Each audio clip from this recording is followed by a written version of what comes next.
देहभावे पूजीन मन लंपट.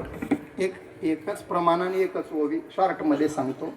आपल्याकडे रोज म्हटल्या जाणारा अभंग आहे, माझे चित्त तुझ्या पाया मिठी पडली पंढरी. कशाप्रमाणे झालं? नोहे सारिता निराळे लवण मिळविता जळे. दृष्टांत, छोटं गाव, गणपतीची मिरवणूक पोरांना काढायची. म्हटले हत्तीवरून काढू. मग हत्ती कुठं मिळल? म्हणले जाऊ साताऱ्याला. साताऱ्याला गेले, हत्ती मिळाला नाही.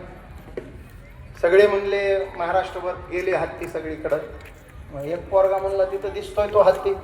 सातारकर म्हणले तो हत्ती नाही, पुतळा आहे. म्हणले तू घेऊन जातो, आम्ही पुतळ्यावर गणपती बसवतो मिरवतो. जा म्हणले घेऊन. हत्ती घेऊन पोरं आले. रस्त्यानं रस्त्याचे काम चालू होते.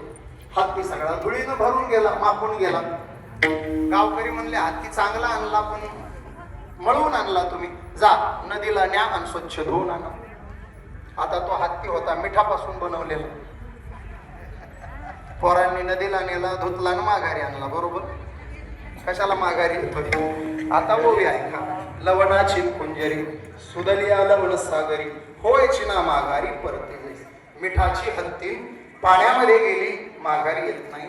आपलं मन मिठाचा हत्ती आहे आणि भगवंताचे पाय पाण्याचा सागर आहे.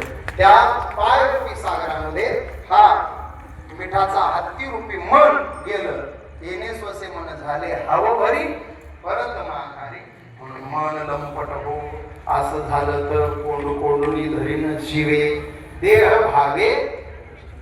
हा गोड भाव आहे महाराज. मगाशी झाला आपला जनाईचा अभंग झाला ना.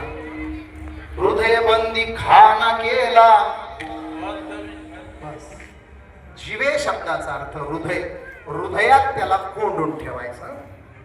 हृदय सिंहासनावर त्याला बसवायचं. सुरुवातीला ओवी झाली ना आपली. आता हृदय